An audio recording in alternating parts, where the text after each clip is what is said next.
I don't believe that's what they want. I think the bar was for mob association and mob people. They're just taking this and running with it now. Whenever they want to target somebody, they target them. If they want to bar them, they bar them. If they don't, and I can point out cases where if there were 4 guys thrown out of the union for talking to me. There's a case currently right now in the current Teamster magazine of a guy out of Kansas City that perjured himself under one of their IRB depositions that he did not talk to a BARD member, and they came to find out 3 years later that not only did he talk to him, he had 3 meetings with him. And they only gave him a 1-year suspension, no loss in membership, and he can go back to 3 Teamster positions. But the other 4 guys that talked to me, they told the truth that they talked to me, and all 4 of them were thrown out of the union for life. So there's some inequities in this system somewhere here that need to be addressed. Someone needs to look at this because they're playing politics with it. I don't have the answers. I can't talk to Teamsters. I can't investigate it. So we have a question, Bill. The caller wants to know how much the IRB is paid for per year. Well, that's a very good question, because this is probably, if I took a ballpark, it's probably cost the Teamsters Union, since it's signed, I would be guessing, but I'm going to say it's probably $300 million that have gone out of the Teamsters Union into this. But what I can tell you is in the last 3 years, they've taken $20 million out of the Teamsters Union for monitoring the union. Last year, they took out $8.5 million. This goes to the panel, the chief investigation officer and his team.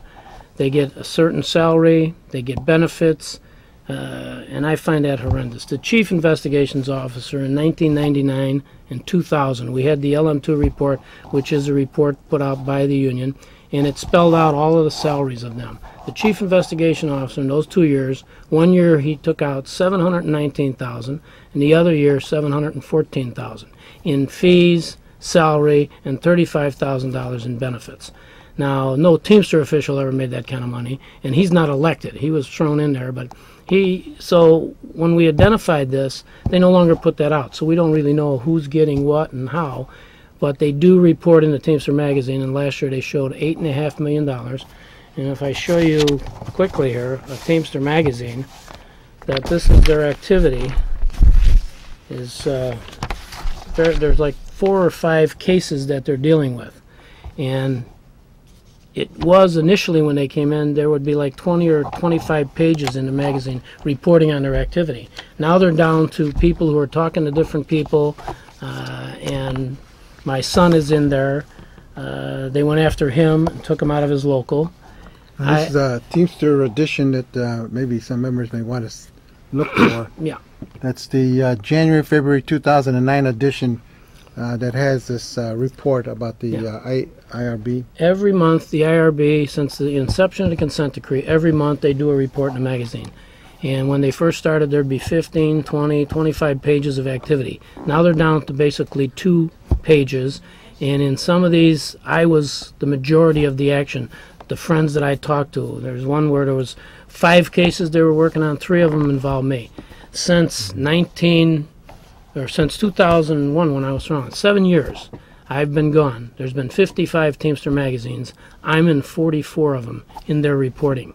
So it almost sounds like they signed a consent decree to follow me around and just make my life miserable. And they've been doing a good job. We got a caller on the line. Caller, what is your question for Bill Hogan? Go ahead, caller. Hello, Mr. Hogan. I was wondering, what is your opinion of the current president of the Teamsters Local 743? The current president of Teamsters Local 743. I'd like to answer that for you, but I really don't even know who that is, because they've removed me so much that I'm not aware of. I know there was an election there, so I really don't know them. I don't know whether it's a male or a female, so it'd be hard for me to comment on giving you my feelings on them, because I really don't know the individual that's currently the head of 743. Thank you very much for your call. We got another caller on the line. Caller, what is your question for Bill Hogan? Go ahead, caller. How do we get rid of the IRB out of our union? I think it's a shame of what they've done to you and to the Hogan family. Thank you very much. Well, I've been working on that. I have a committee that is formed that's known as the Free Speech for Bill Hogan Committee. And there's some very prominent people on there, because they're people that I've worked with over the years.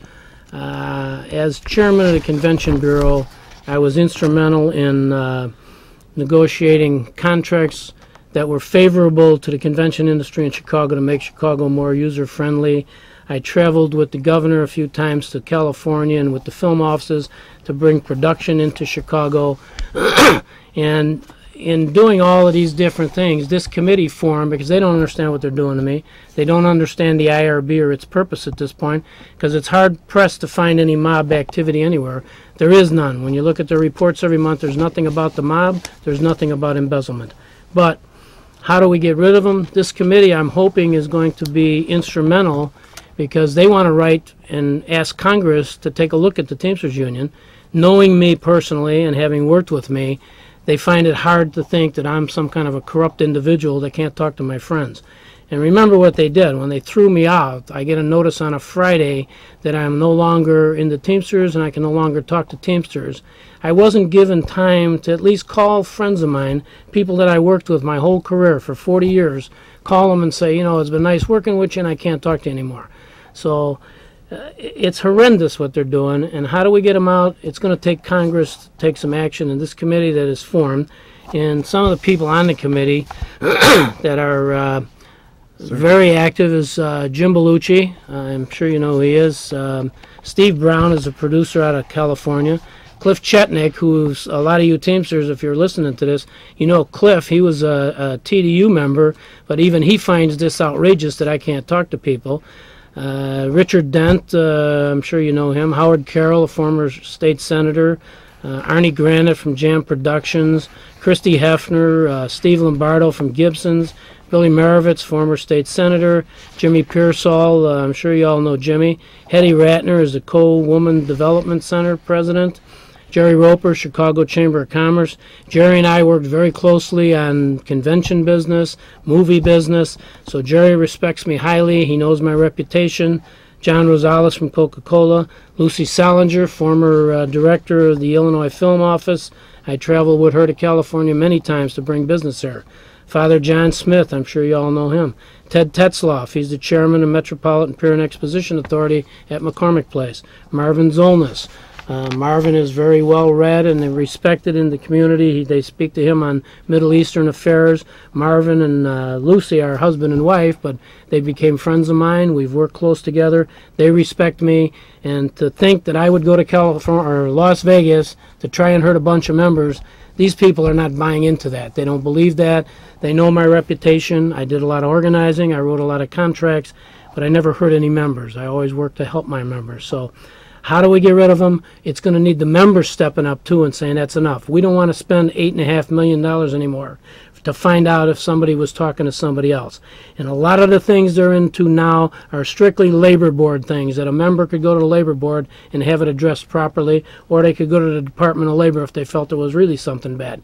We don't need people on our payroll that money could be used for organizing or strike benefits to benefit the members, as opposed to taking out qualified leaders. And they've done that. When they took out Bob Riley out of my son's local, and let me just address that for a minute. He was in the middle of a campaign organizing 1,700 people. He was taken out of the union for talking to me.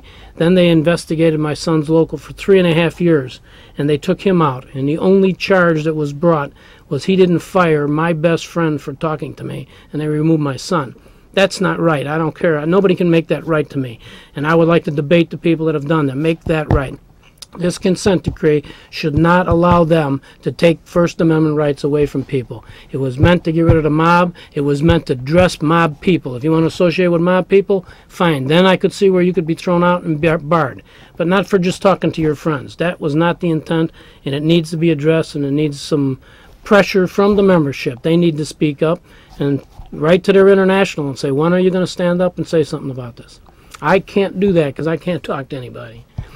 Bill, let me understand now. The International Teamsters Union pays these government officials to investigate the locals of the union. Right. Incredible. How can they justify taking union money or union funds or dues to do this? I think the government shouldn't intervene